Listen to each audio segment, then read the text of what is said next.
Inshuti bakunzi ba Fabo TV mu busobanuro bw'amazina agiye atandukanye, reka guhe ubusobanuro bw'izina turaguha ubusobanuro bw'izina Yefta cyangwa se Efta. Wowe watwandikiye muri comment udusaba ubusobanuro bw'izina Efta, amatwi wumve ubusobanuro bw'iryo zina. Na rero ukigera kugira ngo nakwandikire muri comment tubwire izina wifuza ko twazagaruka tuguha ubusobanuro bwaryo. Urashobora rero gukanda subscribe niba utarayikanze kugira ngo ujye ubana natwe umunsi ubusobanuro bw'amazina agiye atandukanye tukugezaho. Hari nimero rero tuba twabandikiye aho muri description, murashobora kujya muduhamagara mutugira inama, bafite ubufasha, ibitekerezo ndetse n'ibyifuzo mukayikoresha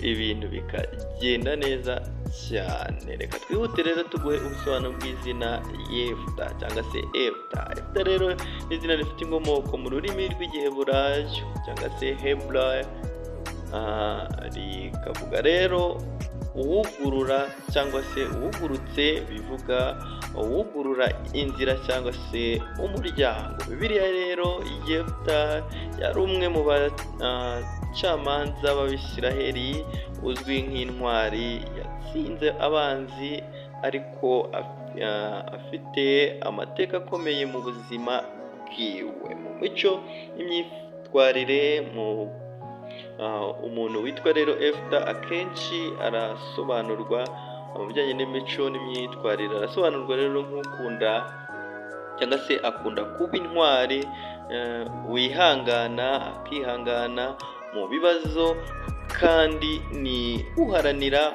ukuri n'ubutabera. Afite rero umutima wo kurwanira abo akunda, kubarwanira ishyaka. Ikindi mu bijyanye n'ibyo akunda rero, akunda gutsinda ibigeragezo, guhesha ishema umuryango no guharanira intego ze kugeza azigezeho. Bijyanye n'ibyo uwitwa izina Efta yanga ubutiriganya, kutizerwa n'abantu batitangira ibyo bemera.